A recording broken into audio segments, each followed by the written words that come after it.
Have you ever wondered why singles and albums on vinyl records are so different from each other in specifications? Probably not. It's not the kind of thing that would keep many people awake at night, but just bear with me here and let's just have a look at this. This is a single, 7 inches across, album 12 inches. Well, that makes sense. This has more music on it. But then this, being smaller, also plays at a faster speed, 45 revolutions per minute, as opposed to an album, 33 1/3. Now, those two numbers don't really have much relation to one another. It's not like this is double the speed of this one, or plus 50%. It's two different numbers. Also, this has a large spindle hole in the middle, whereas this has a small spindle hole. Now, we're looking at this from a US perspective in this video. In the UK, we used the same small spindle hole on the album on singles, but I'll talk about that perhaps later on in the video. So, talking about this from a US perspective, that's a single, that's an album, not really too much in common with one another. I mean, they both play on a turntable, they both spun around and read with a stylus, but as far as the actual specs go, they don't really seem all that related, and that's because they're not. This is the remnants of a format war that took place 70 years ago. These are rival and competing formats, deliberately incompatible from two separate companies. Although this was a format war that pretty much kind of everyone won in the end, which is a bit of a rarity. So in this video, we're going to go back to the 1940s and have a look at the Battle of the Speeds, 45 versus LP.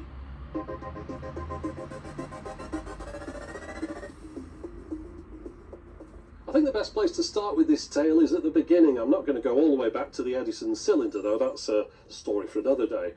But following the Edison cylinder, the next agreed standard was the 78 record. Now, some of these have been introduced in 1898, but really it became the standard around about 1910. Now, a disc like this, a 10-inch disc, would hold 3 minutes worth of music, and a 12-inch disc would hold between 4 and 5 minutes worth. Now, I'm sure most people are aware that 78 RPM records are a little bit fragile. If you drop them, they'll smash, and that's because they're made out of a thing called shellac. Although, not everyone knows what shellac actually is. Shellac is a resin secreted by the lac bug. I think it's the thing they make their cocoons out of. It's left on trees, this stuff, so it's then collected, and the resin's actually called lac, but once it's been processed into dried flakes, it becomes known as shellac. It's a fact that's always amazed me that all those records out there, all that music that people were listening to, was being listened to off bug secretion. But by the time the 1930s rolled around, the 78 RPM record was already starting to look a little bit long in the tooth. There'd been a number of advances in the areas of music recording and reproduction technologies, and the 78 didn't really keep up. The record companies decided that it was time to replace this with a more modern format, perhaps something that could hold more music on a side, something that had a better quality of audio to it, was less prone to wear and tear and breakage, and indeed something like that would have come out a lot sooner if a little thing hadn't got in the way called World War II. So all the plans to replace the 78 were then put on hold until after the end of the war. And of course it took a while after the war finished before things started to get back to normal. So it was June 1948 when Columbia introduced what they believed was going to be the next big music distribution format, and they called this the long-playing, micro-groove, non-breakable vinylite record, also known as the LP. It feels like everyone was more than ready for a new format as well. The retailers were keen to stock it and the public was happy to buy it. There were clear advantages to it. There was 45 minutes on a single record, finer tone quality, cheaper, and made from unbreakable vinylite. Incidentally, I vote that anyone who calls records vinyls should start calling them vinylites from now on. In this arrow on the right, it says, now a complete album of music on one record. What do they mean by that? Well, of course, we're familiar with the term album being used for music, but this is referring back to the original meaning of the word, which is a book containing pages or pockets for storing things like photographs or stamps, or, in this case, records. Yes, this is an album on 78s, and as you can see, it's a hardback book containing, in this case, 4 78 10-inch records in pockets. This entire album is 22 minutes and 19 seconds in length. Of course, for a while, albums in this format on 78s continued to be issued alongside the new LP, and I'll show you a 10-inch LP of this same album, and of course this is more than capable of holding that whole book, or album, on one single disc. This is an early LP, one of the first, I think, 1948 approximately, and it's on a 10-inch disc. A lot of the early albums were on 10-inch, 12-inch became more popular later, but just have a look at the spacing between the tracks here. There's quite a bit of a gap between each track, which is something you don't tend to see on modern albums. I don't know if that was just because it was an early one and that's how they made them, or if they intended to have a bit more space between each track so you could put the stylus down in the right place to access an individual song. A couple of interesting things to note here: the new LP has a larger label than the old 78, and also neither of these formats mention the speed on them. I can understand that as far as the 78 goes, because it had been the only format, so you didn't need to mention it. However, once the LP came along, they didn't feel the need to write 33 1/3 on here either until the 45 came along. Columbia weren't in the hardware business, so Philco made the first LP-capable record players. It's interesting to see they were attempting to make the transition to this new format as easy as possible. You could buy an LP player to attach to your existing system for $29, or you could choose from a range of new double tone arm radio phonographs which were capable of playing both the new LP and your existing collection of 78s. Now, I'd imagine that most people watching this video are familiar with the term LP still. If I was to say I've got the LP of something, you'd know that I meant I've got the long playing record. It's more likely though that I'd say I've got the album rather than LP, and you'll get the album charts and you'll get the singles charts. I think they're still around, and if I got something on a compact disc, you'd say, well, he's got the album on the compact disc. You wouldn't tend to say he's got the LP. It's funny that, because of course we're referring back to the book when we're talking about the album, the book of 78s that came before the LP. So why is that term hung around when LP seems to have dropped off a little bit? Well, there might be a reason for that. When Columbia came out with their LP, they found that only part of this that they were able to get any kind of copyright on was the term LP. The rest of it was all prior art, so anyone could release a compatible 33 1/3 disc. The only time they'd have to pay Columbia anything is if they called it an LP. So to get around paying them a cent, you can just release a long playing record at 33 1/3 and just call it an album, a term that people are already familiar with. So maybe that's why we tend to use the term album more than LP, because LP is just Columbia. The music trade press was understandably bullish on the new format. It was a bit of a shot in the arm to the whole industry, and Billboard had the job of explaining it to their readers, many of who only knew an industry that had been based around the 78. At the launch presentation in New York, the space-saving advantages of this new format were ably demonstrated by an 8-foot stack of 101 old-style 78 RPM albums compared against a 1-foot pile that contained the same number of the new LPs. Columbia revealed that before settling on the LP, they'd investigated other technologies, including film, tape, wire, and 16-inch transcription discs. However, they decided on the LP as it had the long playing capability they needed, combined with improved fidelity, and could be sold much cheaper than the alternatives, while also allowing a gradual transition rather than making all previous technologies obsolete. The term microgroove was coined because the new LPs have between 224 and 300 microgrooves per inch, as opposed to the 90 of the previous format. The new system also used the lightest pickups yet that only put 1/5 of an ounce pressure on a disc, that's approximately 5.7 grams, and were able to reproduce a wide range of sounds with an almost complete absence of surface noise. So at launch, everything seemed set for these new 33 1/3 long player records to become a success. This was a long overdue update, and these new LPs were clearly an improvement over the old 78 albums. There's an interesting little factoid about 33 1/3 records, which is going to come back into this story in a moment, but it's not about the Columbia format. Now, the Columbia one was introduced in June 1948. It's pretty much the same as what we're using nowadays, compatible, but if you were to go earlier than that, there was another attempt, a prior attempt to release a 33 1/3 format, and it was done by Victor, the division of RCA, and that was at the end of 1931.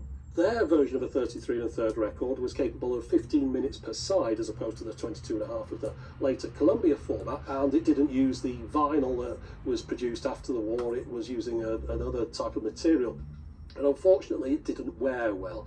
The heavy pickups of the time destroyed the records after just a few plays, and the complaints about this new format were so intense that they had to take it off the market very quickly. The first job of the new general manager of Victor in 1933 apparently was to take this product off the market. Now that chap's name is Edward Wallerstein, and that's a name that I want you to remember because it's going to come up in a moment. So here he is, Edward, or Ted Wallerstein, or Wallerstein, and here he is again at the launch of Columbia's LP. Yes, in 1948, Ted was the chairman of the board of Columbia Records Incorporated, and he was the chap who demonstrated their new LP to the press at the launch.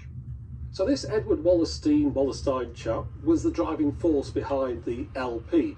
Now, he'd worked at RCA, but in the 1930s he'd moved across to CBS, and he was the chap who convinced CBS to buy Columbia Records from the American Record Corporation.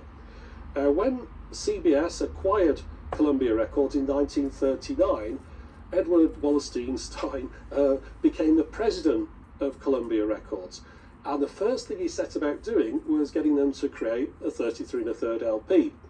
So how much of his knowledge at that point he brought across from RCA, I don't know, but he had been involved in that project over there. So you can imagine this, when it came out, would have created a bit of bad blood between them. But the one thing he did that was very smart in the beginning was when he started in 1939, the first thing he did was to tell his engineers at Columbia Records to start mastering ready for 33 1/3. At that point they'd been mastering for 78s. They had to produce two masters, one for 78, one for 33 1/3. But by doing that, when the LP came out in 1948, they were ready to go with hundreds of records on this new format. Now, the reason for the delay, of course, we mentioned the war got in the middle. He started in 1939 on this project, and it came out in 1948. But another reason for the delay after the war was they were trying to get the record up to holding 17 minutes a side.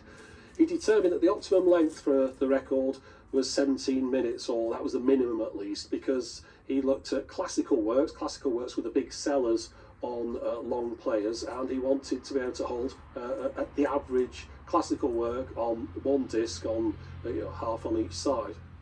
So whilst his engineers were working on this problem for those years, of course all the music that's coming out on 78 is secretly also being mastered on 33 1/3, so that when it did come out, they were able to release all these records in this excellent quality on this new format, and their competitors were, I suppose, in a way caught sleeping, but you can't really blame them because they just had no idea this was happening in the background. So when they started releasing their records on the LP, or the album as they would have called it, the 33 1/3 record, these competitors, they didn't have any 33 1/3 masters, so their records didn't sound as good, and they often had to put a little warning on the back of them to say, along the lines of, yes, sorry, this has been mastered from an old 78 master type of thing, whereas the Columbia records obviously sounded an awful lot better. Of course, Columbia couldn't go it alone with a new format. No one was going to buy a new record player just to play Columbia records, so they needed to get other record labels on board with the LP and convince them to release their artists on the format as well. In April 1948, a couple of months before the launch of the LP, Columbia invited RCA over to tell them all about this new format, to give them a bit of a presentation, get them on board. And apparently in this meeting, RCA seemed a little bit crestfallen.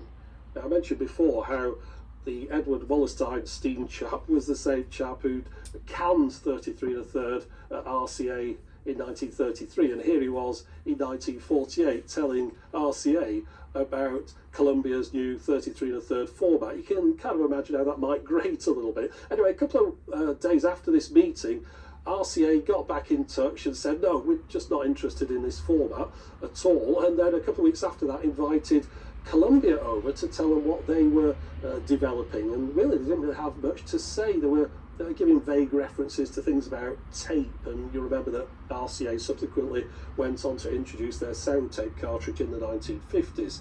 RCA were quite big on tape, but They didn't seem to have any kind of consumer format that they were going to launch. They didn't mention the 45 at all in this meeting, and it doesn't look like they were trying to conceal it. It's just something they weren't thinking about at the time. So they both went their separate ways, and then RCA resurrected the 45, which was a project apparently they'd started just like Columbia before the war, which had been put on hold, and they'd kind of mothballed it and forgotten about it. But because of this LP, and presumably this rivalry, which didn't really help, they thought, right, well, we're going to have to get that one out, and we're going to have something to compete against this LP from our deadly rival. Columbia, of course, got word of this, so before RCA launched their new format, Columbia went on the offensive in the trade press to put retailers' fears at rest and to tell everyone how well the LP was selling and that it was here to stay. But then, in January 1949, RCA announced their new system to the press. The details explained that this new, as yet unnamed format would be 7 inches across, would play at 45 RPM, and would be based around a changer unit. Now, record changers were nothing new. You could get changers for 78s, but apparently it was going to be integral to the experience with this new format. There was no definitive word on the maximum playtime of a 7-inch disc, but they definitely weren't going to be long players. Interestingly, the name was proving to be an issue. Since the LP held 45 minutes of music and the RCA disc spun at 45 RPM, they thought this might lead to some confusion. During development, it had gone by the name of Madam X, but in the end, they just stuck with 45. RCA were about a year behind the LP when they launched, so they were playing catch-up, and as a result they blitzed the press with advertising, taking over the first 20 or so pages of this issue of Billboard. Each page showed one of their top artists at the top, and then at the bottom they listed a total of 23 benefits of the 45. We're going to look at some of those later. You might have heard someone say in the past that the large hole in a 45 is there to make it easier for jukeboxes to handle them. And yes, they are easier for jukeboxes to handle with a large hole, but it's interesting to note that this was launched as a home system. When the 45 came out, there wasn't a single jukebox on the market that was able to play them. However, because of the efficient disc changer mechanism, the first 45 players were really jukeboxes for the home. And it just so happens I've got one of those early machines here. This is a 45 EY2. They never sold these in the UK. However, this one comes from a chap on eBay who imports these in a broken state, fixes them up and modifies them so they can be used in the UK. Unfortunately, this process means they lose their tube amplification, but it also means I can demonstrate one in this video. If you wanted to run an original untouched one, your power supply would need to be 120 volts and 60 Hz. So I'll just give you a quick tour around it. There's not much to see. The part that's been repainted red is made of bakelite. This is a basic standalone model with a built-in speaker, a volume control on the side, and around the back that's where the power lead would originally have come out. The silver coloured section on the top is metal. We've got the simple tone arm, a 7-inch platter, and there's one switch that toggles the power and changes a record. The records are held on the silver section at the top of the centre spindle and are individually released by the internal mechanism, and you can stack up to 10 records on that top part, which they claimed would give you up to 50 minutes worth of music at the push of one button. In this advert you can see the similar 9EY3 model. This one looks to have a bigger speaker than mine. Below that in the range though is a model without a speaker, and that's for attaching up to an existing system. But there's a whole range of models here. One of these can also play 78s, but tellingly, none of them are able to play a 33 1/3 LP. Let's get back to that list of benefits of the new 45s. It's important to note that this list is mainly comparing them against the 78s, but some of the things mentioned here apply to LPs too. However, one thing they didn't mention, which is my favourite feature of the new format, and that's the coloured vinyl. You might tend to associate coloured records with a novelty now. They're often issued for a special edition of a re-release of an old record. The colour of the vinyl often matches something that's on the cover of the album, but back in 1949 RCA launched 45s with their own colour coding scheme. Green was for country and western, red classical, midnight blue popular classics, yellow for children's, and black for popular. Now I haven't got them all here, but there was also sky blue for international and cerise, or orange, for blues and rhythm. That makes me wonder where we swapped around those words to R and B rather than B and R. But anyway, getting back to the coloured discs, they're also translucent. And as you can see, they really haven't lost any of their vibrancy, even after 70 years. But let's return to the benefits of 45 that are mentioned on this list. Now, some of these repeat themselves and some only really apply to retailers, so I'll pick out a few that are the most relevant. Number one, they sound better. Now, there's a couple of things here. They sound better than 78, yes, but a 45 RPM record should also sound better than a 33 1/3. They also mention their golden throat system, which RCA had been touting on their radios for a few years by this point. It's about their speaker setup, having a better overall sound quality. Moving on now to number two, plays easier. Automatic, easy to load, world's fastest changer. Well, I think it's time for a demo. Loading 10 discs is easy and can be done one-handed, as they say. So let's look at the changer mechanism in action.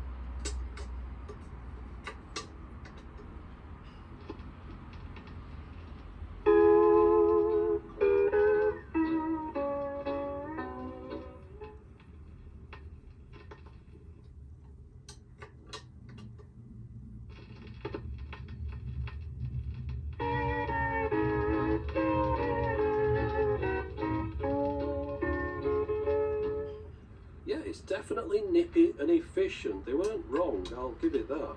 Now, I mentioned on that list of features that it does tend to repeat itself a bit, so numbers 8 and 9 are pretty much repeating but splitting out what was already stated in number 2. But this world's fastest changer business was clearly a feature they were pushing, as it appears in the adverts printed in magazines too. So, let's time it. How long does it take between the end of one record and the start of the next?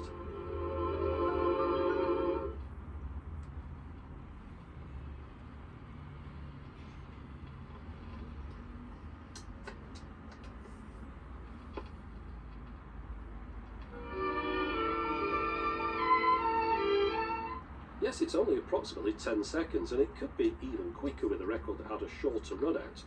3 and 4 on the list might well be the most important features though. The discs and the players were designed to be as affordable as possible, and you could make up your own 10-disc playlist, just like having a home jukebox. These features would ultimately go on to sell 45s to a younger crowd. However, let's not get ahead of ourselves here. This was 1949, and music then was primarily aimed at an older demographic, and the best sellers were show tunes and classical music. These types of recordings usually came on albums, and bearing in mind the new RCA system wouldn't let you play LPs, but as you can see here they state you can get albums on 45. So what did a 45 album look like? Well, here you go. It's a box of 7-inch records. This particular album was a bestseller, the soundtrack to the stage musical South Pacific. This example is on the new Columbia 10-inch LP. But unlike RCA, Columbia weren't also trying to sell you the hardware. They just wanted you to buy their records. And whatever machine you owned, they were happy to sell you records that fit on it. So here's the South Pacific album issued on 45s. If RCA had had their way, this is how all albums would have looked. Remember, their 45 players wouldn't even play LPs. So if you wanted to play South Pacific and you only had an RCA 45 machine, then this is how they expected you to buy it. You'll notice that each of these discs has a number. So to play the tracks in the right order, you have to make sure that you've got all 7 discs in sequence. You then stack them up on the player with number 1 at the bottom and 7 at the top. And then once they've all been played from the bottom to the top, you take them off, flip them over, and stack them up again to play through tracks 8 to 14.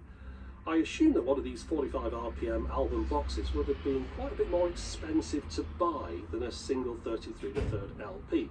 It would definitely cost more to make anyway. And it's interesting that RCA were promoting the storage size of 45s as a plus point, especially when a 4-disc album comes in the same size box as an 8-disc one. But they were comparing them really against the old 78 albums rather than the new LPs, conveniently. I can't disagree though with the fact that the record players themselves were more compact, although I'll have to take their word on the fact they were used on trains, planes and submarines. Like the LP, much was being made out of the fact that these discs were non-breakable. Of course they are breakable, but definitely not to the same extent as a 78. But one feature I never really thought about was how the large hole means that you can hold a stack of discs in one hand and easily avoid touching the grooves. Another touted feature of the 45 was that these were the first discs to be recorded entirely in the quality zone. Again, you can see from this picture that they're comparing the 45 against the 78, as both discs have a 5.3 minute playtime. But what they're saying is that they're keeping the music away from the centre of the disc. And I've noticed that these early discs really do have a wider run-out area than I'm used to seeing on more recent 7 inches.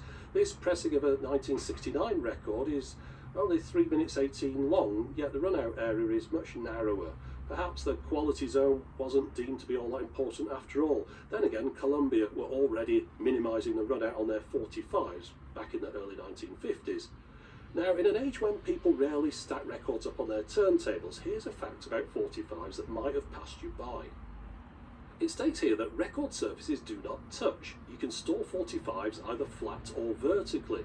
The idea of storing records flat will make some vinyl snobs apoplectic with rage. But what does it mean by record surfaces do not touch? Well, apparently 45s are designed so that a minute amount of space exists between them when they're stacked together. This is achieved by the fact that underneath the label is a raised shoulder that sits slightly proud of the rest of the disc. So if you stack 45s, it's only the centre part that touches, but the recorded sections don't meet. The common misconception is that if you do stack a bunch of 45s like this, then you're going to be scraping the surfaces against each other. But in reality, they've been carefully designed to keep them apart. And this is one feature that's been carried all the way through from the 45s of the late 1940s to those of the 1980s and any current pressings. Unless the record is warped, a modern day 45 should still stack without scratching the one next to it, and laying it down on a flat surface will do it no harm at all. Now let's talk about tracking weight. In the RCA adverts at the time, they mentioned that new stylus pickups only put 5 grams of pressure on a disc. I was wondering what difference the stylus playing the bottom or the top of a stack of 10 records makes to this number, so let's find out. Well, on my specific turntable, at the bottom it's exerting 4.1 grams and at the top 4.4, so barely any difference at all. So getting back to 1949, was the introduction of the 45 a runaway success? Well, no. In fact, after a few months on sale, Billboard ran a survey with retailers about LPs and 45s that gives us a window into how well RCA's new format was selling. Out of 472 dealers who sold LPs, 72% of those said the sales were good or satisfactory. The same question about 45s, only 50% said their sales were good or satisfactory, and 47% said they were disappointing. RCA steadfastly refused to sell their records on the increasingly popular LP format though. Their artists were only available on 45s and 78s. Not only were the artists becoming uncomfortable with this situation, but RCA themselves were missing out on potential sales, especially to the lucrative classical market, whose customers had been keen early adopters of the LP. RCA were under pressure from all sides, and in January 1950, just 1 year after the press launch of the 45, they relented and announced they too were going to start producing LPs.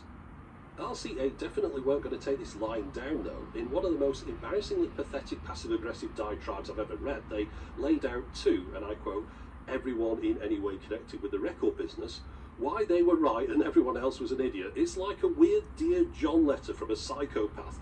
All the points they made on here could be prefixed with, well actually I think you'll find that, and then suffixed with, so there. For example, let's pick a couple out. The fact they list them as numbered facts also makes it all the more cringeworthy. But anyway, RCA Victor was the first, in italics, to make long-playing records. Our long-playing record experiments began in 1916. They claimed that they then discontinued them because they weren't satisfied they answered the demand for a better record. No mention, of course, of the fact that all these records self-destructed and the customer complaints forced them to pull the product from the market. Fact number 4. They say they developed microgroove records before World War II, but they decided not to make long-playing records as they thought everyone should have an entirely new system that was superior to any other system. Again, no mention that they mothballed this project and forgot about it until Columbia brought out their LP, and then that put their noses out of joint. Fact 5, RCA engineers proved by careful testing that 45 RPM was the most efficient speed, and 5-minute records would cover 90% of what people want to buy. Now, there are a few stories about why 45 specifically was chosen as a speed, but most believe the main purpose of choosing a different speed to 33 1/3 was just to make it incompatible and ensure people who bought the RCA record players would have to buy the RCA disc to go on them. In the RCA tradition of making long, crazy lists, facts 8 and 9 are really just repeating facts 4 and 5. Fact 10 repeats facts 9 and 5 again, but adds that the breaks when the record changes are as the composer himself intended. Now, I didn't think Mozart was around to comment on this in 1950, but anyway, fact number 11 is where they repeat their made-up 90% of music on 45s is good enough, but that other 10% with their long, stupid records, well, I suppose we'll make them if they really do want them, but we're really not happy about it. And then they round it up with fact 12, that their 33 1/3 records will be better than everyone else's anyway. You should really thank us for helping you out with that. We're really doing you a big favour here. Of course, in reality, they had no choice. As early as 1949, you could buy a record player that would play all 3 speeds and change them as well. There really was no reason whatsoever to tie yourself into RCA's 45 system when you could have had the lot by buying another record player. As well as begrudgingly making LPs, RCA dropped the coloured vinyl scheme. The coloured vinyl costs more than the black, and most of the 45 releases from here on would be classed as popular, which came on the black vinyl anyway. The box 45 albums died off too. The idea of having these stacked under your 45 only record player soon became a distant memory. RCA also started manufacturing their own 3-speed record players. The 45 only players were repositioned towards a younger audience. The prices of these were reduced considerably too, which made them affordable to teenagers, which, by luck or good judgment, happened to put a 45 player in many bedrooms just in time for the arrival of rock and roll. And RCA were now more than happy to sell this teenage market 45 singles or long-playing albums. It really didn't matter, just so long as they were spending their money on RCA's artists. But here's something to think about. Imagine the 45 system was the one that had won this battle of the speeds and the LP had died off in 1950 or whatever, before the dawn of rock and roll and the big pop hits and things of the 60s. Do you think the album as a concept as being a box full of singles issued on this format would have carried on, or would it have died off when people just started buying 45s in the 50s and 60s, when the teenagers got into rock and roll and then into, say, the pop and things? What would have happened to the concept type albums of the later part of the 60s through into the 70s? I mean, would it have worked on a stack of 45s in a box like this, or would this idea of issuing an album just have faded away entirely and we would have just had singles? Would things like Pet Sounds and Sgt. Pepper's and Dark Side of the Moon ever have happened? I mean, after all, those albums are all really based around you listening to a 12-inch record from the beginning to the end. It's not about having a load of individual singles that you might want to swap around and play in a different order. For instance, here's an album that definitely wouldn't have been the same if it had been issued as a box of 7-inch 45s in 1975. This is Pink Floyd's Wish You Were Here, and the first track on this LP is just over 13.5 minutes long, which would have necessitated a disc change in the middle, which would definitely have upset the flow a bit. And of course, this is just one of many examples. I suppose, though, that idea then came back round again with the introduction of things like iTunes, where people bought an individual single off an album for 99p and perhaps might not have gone for the full album, then created their own playlist, which is exactly the idea that this had back in 1949. So these things kind of come around again, but it'd be an interesting alternate reality where this was the format that took off and the LP died before the rock and roll and pop revolution.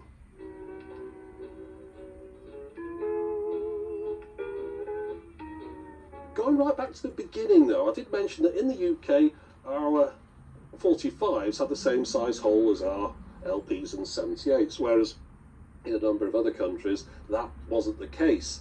And In the UK, though, we did have some with the larger hole. The jukeboxes from, say, Wurlitzer and Seaberg, of course, they came from the US, and the jukeboxes work better with a large hole in the centre of the disc. So all the jukeboxes, as far as I'm aware, use the large hole system. So for those, sometimes records were sold with an optional centre in the UK that could be pushed out, so you could put them in a jukebox.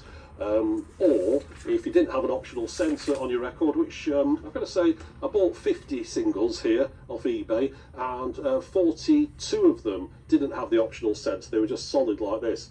So with a disc like this, you'd have to press out the centre to put it on a jukebox, and you'd use a tool called a dinker. Now, if you came across an ex-jukebox disc, or one where someone had accidentally punched out the centre, so you could play it on your machine, you'd use an adapter in the middle. These things are also known as spiders. But one question I've got, so the UK used the small hole, that made sense to me. We never had the history of having this RCA machine in the UK, so we didn't have anything that a large hole record would have fitted on, so we'd always have to use an adapter, so you might as well just bring out every record with a smaller spindle on it. But then other countries around the world also opted for the larger hole. Countries such as, for example, France, Spain, Italy, Germany, their singles had the large hole on them. Now, as far as I'm aware, they never had the RCA machine either, so I don't know why they opted for the incompatible hole that they'd always have to use with an adapter, or use a record player that had a sort of built-in adapter. So if anyone's got the answer to that, maybe they could pop that in the comments below. And I hope you've picked up a couple of little things from this. I certainly have while I've been making it. For example, I never realised about the raised labels on 45s that were there to keep them apart when they were stacked. That's something I never noticed from getting on in years. So it was fun doing this one. Hope you've enjoyed it too. But that's it for the moment. As always, thanks for watching.